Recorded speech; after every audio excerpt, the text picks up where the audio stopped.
À l'heure où je tourne cette vidéo, je n'ai vu que 4 comédies de genre québécoises dans notre film du jour. Je citerai par exemple Brain Freeze, qui était un petit film de zombie original avec un vrai fond, mais qui, ne nous mentons pas, au niveau humour, j'ai pas trop apprécié. Il y avait Les Affamés, qui était un film sur une teinte de photo assez grisâtre, assez neutre comme film, mis à part avant son gros changement d'ambiance que j'ai pas trouvé très appréciable. Non, le film, c'est le plus sympa que j'ai vu dans les 3 dont je vous parle.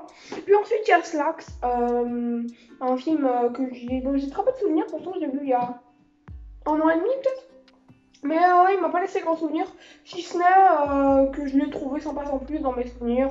Il y a quelques bonnes idées, mais voilà, ça m'a pas marqué quoi, techniquement. Les trois sont sympathiques en fait, mais il y a toujours un ou plusieurs grands défauts qui font que ces films sont pas forcément parmi les meilleurs. Peut-être qu'un nouveau film pourra changer la donne, qui sait, peut-être notre film du jour, c'est ce qu'on va voir. Pour ceux qui aiment le rose bonbon, critique babysitter de Monia Chokri, un film québécois de 2022, je peux vous le dire, c'est la meilleure comédie québécoise que j'ai vue, mais après j'en ai vu 4, faudrait que je m'y intéresse un peu plus. Commençons. Ta face me dit de quoi? Ah, c'est parce que je ressemble à Brigitte Bardot. Brigitte Bardot déguisée en nounou. Fantasmagorique. Le film nous transporte dans un univers au rose bonbon qui viendra une féerie ambiguë, burlesque. Vous savez, c'est vraiment un film étrange, un univers, hein, clairement. Déconnecté de la réalité, à la fois si proche d'elle. C'est un peu le cinéma Dior, quoi. En gros, vous savez, le côté fantastique du cinéma Dior, souvent, ça extrapole un élément fantastique ou un univers fantastique pour apporter un sous-texte. C'est toujours avec cet élément fantastique qui fait film de genre, justement. Après, bon, il y a le côté réaliste, mais bref, on en reparlera plus tard. Certaines choses évoluent très bien, telles que le peps humoristique de départ, qui deviendra un trip fantasmatique, qui marchera plutôt bien, clairement. Parce qu'au début, l'humour est pas forcément hyper drôle, mais après, je trouve que c'est devenu plutôt bon. Par exemple, avec la blague sur les tenues. À l'école élémentaire, tout ça. J'étais mort de rire. La blague a duré 5 secondes dans le film, peut-être. Mais c'est celle qui m'a le plus marqué. Voilà, j'ai trouvé hyper drôle. Après, qu'avons-nous des personnages hyper actifs et rocambolesques avec des personnalités évolutives, délivrant un message dans leur évolution.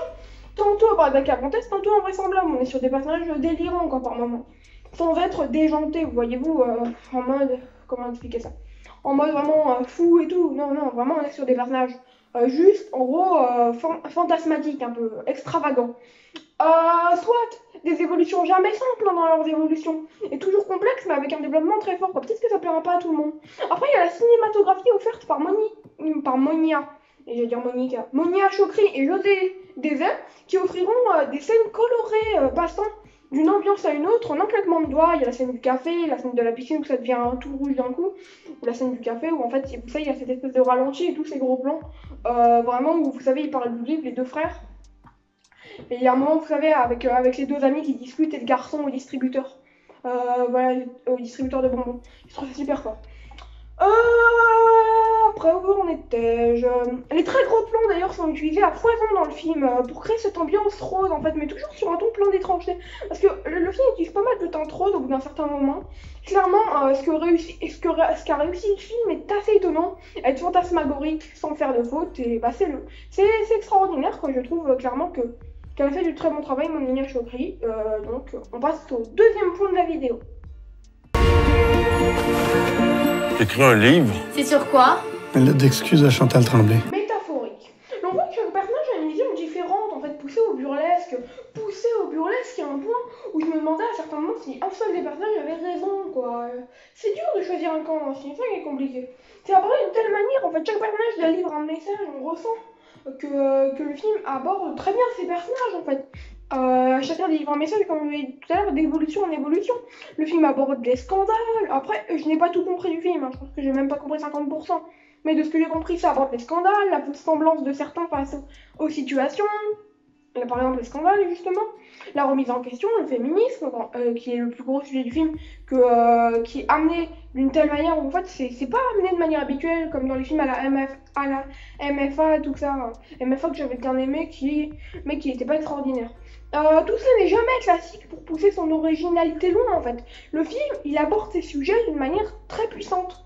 Ce qui fait que parfois on comprend pas tout parce que, en fait, comme je l'ai dit tout à l'heure, le film est une métaphore enveloppant des métaphores enveloppant des métaphores. Ce qui fait que le Le film est assez complexe parfois. Par exemple, les 25 dernières minutes, qui partaient dans tous les sens, mais qui, je suis sûre, avaient plus de sens que cela. Parce que oui, bon, il y a le personnage de la mère, on voit, comment expliquer ça? Qu'elle est mieux, tout ça, enfin, c'est un peu ambigu, justement ça que je me dis. Tu vois si elle est mieux ou pas à la fin. Ce film est très étrange par moments. La fin, pour tout vous dire, j'ai même douté du message à la fin, je me suis dit, qu'est-ce que tu vas raconter là? Tu te contredis. Tu te contredis. Voilà ce que je me suis dit. Sans doute que le film ne choisit jamais la facilité, autant dans sa forme que dans son fond. Je lui ai dit, il y a le burlesque, tout ça, on en a parlé avant. Il y a aussi le fond, la métaphore, donc le fantasmagorique et le métaphorique. Ce qui pourra pas plaire à tout le monde d'ailleurs. Le film s'aborde avec un côté horrifique complexe, notamment avec la scène du frère, qui est un peu un certain débat dans les scènes purement horrifiques. En bref, une tragédie métaphorique vêtue d'un rose plastique. C'est vrai que le film, parfois, ça paraît être très plastique, vous voyez. Mais pas au point, à un point hyper fort, mais quand même, voilà quoi. Je vous propose de passer à la conclusion, si vous le voulez bien. Elle préfère l'appellation de babysitter. Conclusion, un bijou de comédie. Babysitter, c'est un film extraordinaire, malgré que je n'ai pas trop compris. Le visuel est très pub, parce que ouais, j'ai oublié de le dire avant, mais un visuel très pub. Marche vraiment, vous savez, les pubs qu'on voit à la télé, tout ça. Un film de genre composé de beaucoup de choses. Un bijou fantasmagorique, métaphorique, qui est dur à aborder. J'espère que je l'aurai bien abordé. Voilà, parce que c'est quand même un film très dur à aborder. J'ai peut-être pas trop abordé le côté métaphorique, plus le côté la forme et moins le fond. Mais voilà, excusez-moi, mais je préfère pas aborder quelque chose que je suis pas sûre. Ma note sur 20 sera de 14,75 sur 20, clairement un très bon film. Pas dans mon top 10 des films de l'année, même si... Alors, c'est pour ça que j'ai bien fait de tourner cette vidéo aujourd'hui, parce que de base, je devais la tourner hier, au moment où j'ai vu le film. Et il m'a dit, tu écris, mais tu attends. Parce qu'en fait, de base, le film était carrément dans mon top 10, mais en fait, le lendemain, je me suis dit, ouais, il est très bon, il est dans mon top 20, mais on va quand même modérer, quoi. Voilà, oui, clairement, je vous conseille Babysitter de Monia Chokri. On est sur un petit bijou. Peut-être le meilleur film québécois que j'ai vu. Il faudrait que je vérifie ce que j'ai vu. Mais voilà. Après, j'en ai pas vu beaucoup, mais dans ce que j'ai vu, c'est le meilleur. Les films que je vais voir prochainement. Inexorable de Fabrice Duel. Le bal de l'enfer de Jessica Thompson, je crois, je suis pas sûre. Et pour finir, Asbestas. J'ai revu Orphan Festival, je sais pas si je vais vous faire la vidéo parce que puisque j'ai vu Babysitter, que j'ai vu Elon.